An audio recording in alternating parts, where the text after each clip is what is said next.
சத்தியத்தை சரியாக அறிந்து கொள்ள நீங்கள் விசுவாசத்திலே பெருகி கொண்டே இருப்பீர்கள். விசுவாசத்திலே பெருக பெருக மன திருப்தியிலே பெருகுவீர்கள், மன ரம்யமாய் இருப்பீர்கள். நீங்கள் அமர்ந்திருந்து நம்முடைய தேவனே கர்த்தர் என்று அறிந்து கொள்ளுவீர்கள்.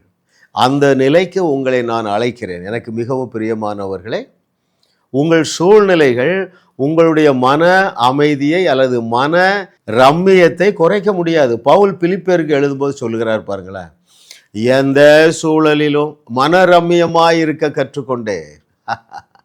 இதற்கு நீங்கள் வேற ஸ்டெப் எடுக்க வேண்டியதில்லை. நான் திரும்ப சொல்கிறேன், சத்தியத்தை சரியாக அறிகிறவர்கள் விசுவாசத்திலே பெருகி கொண்டே இருப்பார்கள். அவர்கள் மன ரம்மியத்திலும் பெருகுவார்கள். அவர்களை தூக்கி சிங்கக்கவியிலே போட்டாலும் மன ரம்மியமாய் இருப்பார்கள், விசுவாசமாய் இருப்பார்கள். சீறுகிற நெருப்பிலே தூக்கி போட்டாலும் மன ரம்யம் கெட்டு போகாது. சிறைச்சாலைக்குள்ளே போட்டாலும் பேதுருவை போல நல்லா தூங்குவாங்க. பவுல் சீலாவை போல தேவனை நன்றாக துதிக்க முடியும். அப்போது என்னுடைய செய்திகளை நீங்கள் 100 செய்தி கேட்டிருப்பீர்கள் என்றால் இதில் கண்டிப்பாக வளர்ந்துருப்பீங்க. யாரும் என்னை அழைக்கலாம், 1111 இஸ் மை பர்சனல் நம்பர்.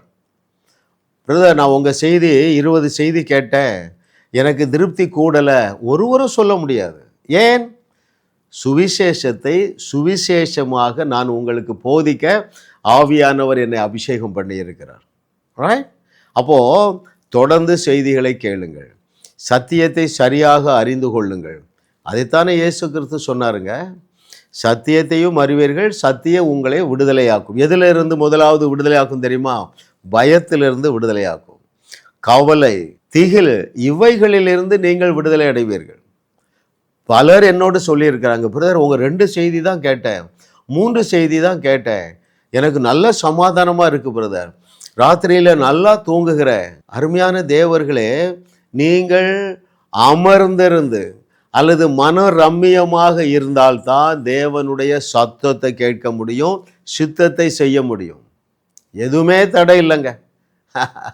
உங்களுடைய அறியாமை மாத்திரம்தான் தடை. அதுதான் இயேசு சொன்னார் 8:32, you have not known the truth rightly. If you know the truth, you shall be delivered from all the fears, from all the sickness, from all the dangers. கர்த்தரை தெய்வமாக கொண்ட நாம் பாக்கியவான்கள். ஏனென்றால் அது சிங்கக்கெம்பியாக இருந்தாலும் சிரித்து கொண்டே வாழலாம். அப்பொழுது சிங்கங்கள் உங்களை சேதப்படுத்தாது. ரைட்? சீரும் நெருப்பாக இருந்தாலும் மனரம்யமாக இருப்பீர்கள்.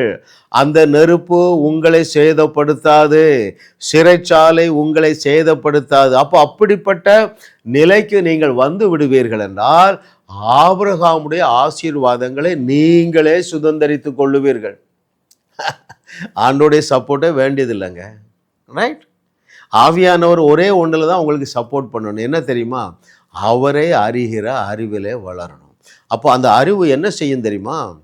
உங்களுடைய ஆவி மண்டலத்திலே ஆபிரகாமுடைய ஆசீர்வாதங்களை நிறைத்து குவித்து உங்களுக்காக வைத்திருக்கிறாரு. அந்த இன்விசிபிள் ப்ரொவிஷனை நீங்கள் பார்ப்பீங்க.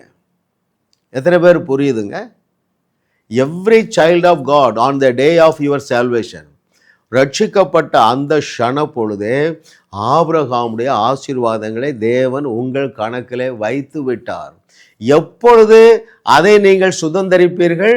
சத்தியத்தை சரியாக அறியும் பொழுது. தேவன் உங்களுக்கு இன்னும் பிரகாசம் உள்ள மனக்கண்களை தந்தருள என்னுடைய செய்திகளை தொடர்ந்து கேட்பீர்களா?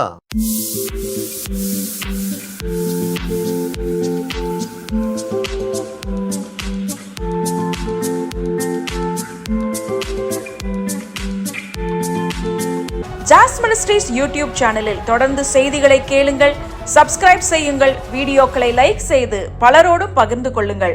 அவர்களும் ஆசீர்வதிக்கப்படட்டும்.